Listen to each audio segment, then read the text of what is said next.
Bueno, hola, mi nombre es Juan, soy estudiante del grado 11 del Colegio Integrado Santa Teresita y este es el video presentación de la ficha número 1, que es la filosofía del siglo XIX, el marxismo y el vitalismo. Bueno, el ambiente sociocultural de aquella época fue marcado porque a mitad del siglo XIX ocurrieron aspectos importantes como modificaciones en la estructura de la sociedad, como el desarrollo del modelo capitalista industrial y se hacen también alianzas entre los países y se hace el reparto del mundo de acuerdo a sus presupuestos coloniales. Bueno, en 1848 surgieron revoluciones y varias de sus características era como el sufragio universal, las amplias libertades, la igualdad social, y en esa época hace un génesis, como un inicio de un movimiento obrero llamado el proletariado. El proletariado está constituido por esa clase obrera que lucha por sus derechos, ¿sí? Por una mejor condición de vida. Entonces, ¿qué era lo que quería la burguesía?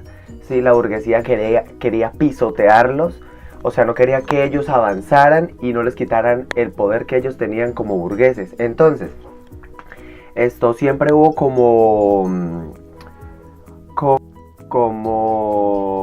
antagonismo entre la burguesía y el proletariado, y se hacía más evidente. Entonces, ¿qué era lo que tenía que hacer el proletariado? Tomar como conciencia y luchar por esos derechos y esa mejor condición de vida que ellos se merecían.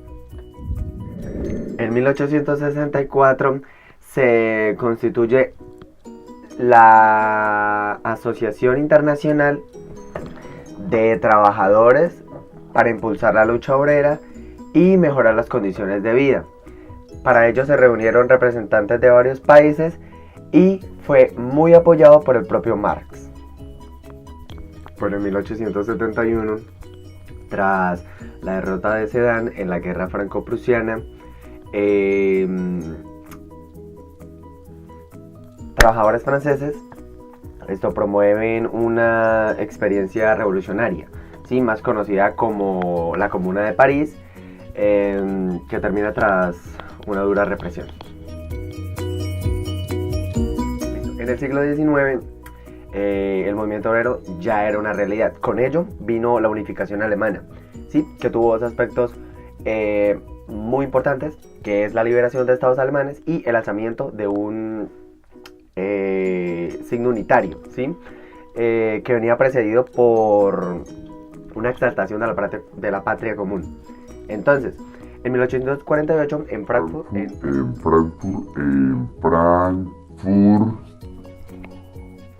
bueno, en mayo de 1848 en Frankfurt se reunieron en una asamblea para intentar crear un estado único alemán, pero fracasaron, ¿sí?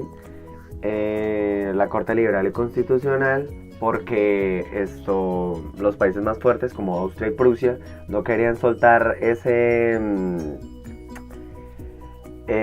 soberanía, no querían soltar esa burguesía que ellos tenían, no querían soltar ese poder. Entonces por eso fracasaron y no pudieron lograr una unificación alemana, y eso fue uno de los primeros intentos para lograr eso. Bueno, llegamos al materialismo histórico de Marx. El materialismo histórico de Marx se basa más o menos en dos puntos y un punto clave en sí. Bueno, los primeros dos puntos es la derecha y la izquierda hegeliana. Entonces, la derecha hegeliana mantenía el sistema, pero se desentendía de las dialécticas de sí mismo. Y la izquierda pretendía reformar radicalmente el hegelismo, y fue Marx quien dijo que necesitábamos un cambio en ese sistema, que era relación de objeto y persona. Entonces Marx, el único punto de partida que veía era el de lo material, la necesidad también que tenía el hombre.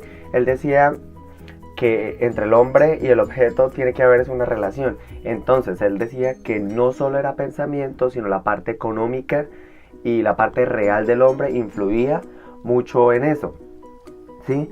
Porque daba un sentido amplio y que desarrolla pues su experiencia. Bueno, y con ello llegamos a la filosofía como praxis. La filosofía como praxis es una de las 11 tesis de Feuerbach y que Marx esboza ahí su nueva concepción materialista dialéctica, que la define como la filosofía del praxis, ¿sí? Que es como una teoría práctica, ¿sí? Que se desarrolla posteriormente. ¿En qué consiste? Consiste en la relación que tiene el hombre con otros hombres y con el medio o la naturaleza para lograr un equilibrio entre ambos y satisfacer sus propias necesidades.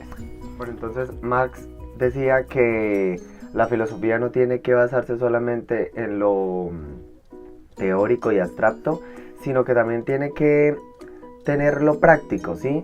Tener como ese medio para comprender y transformar la sociedad.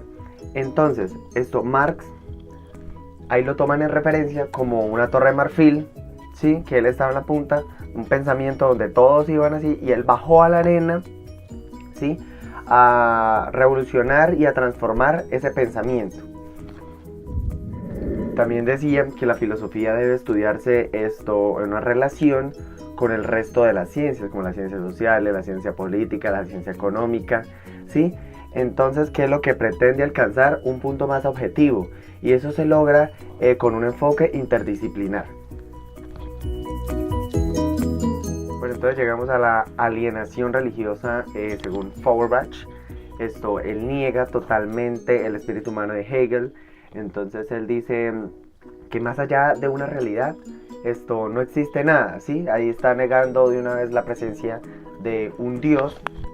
Entonces todo se va a situar en el arte y la religión, ¿sí? Entonces él dice que a través de eso nosotros vamos a entender las cosas. Entonces, Feuerbach dice que los humanos, según la necesidad, creamos un Dios a nuestra imagen y semejanza, ¿sí? Entonces está diciendo que el Dios que nosotros tenemos es totalmente inventado porque lo creamos según una necesidad, ¿sí? Feuerbach claramente era pues ateo, ¿sí? Entonces el humano lo ha objetivado como un ser superior y adorándolo. Entonces Feuerbach dice que el ser humano debe desenmascarar, ¿sí?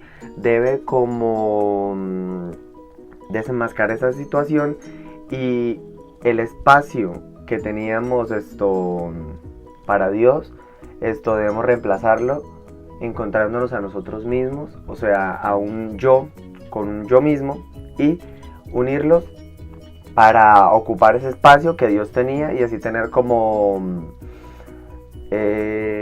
valor ocupacional en nuestra vida. Bueno, y eso es todo de la ficha número 1 de filosofía.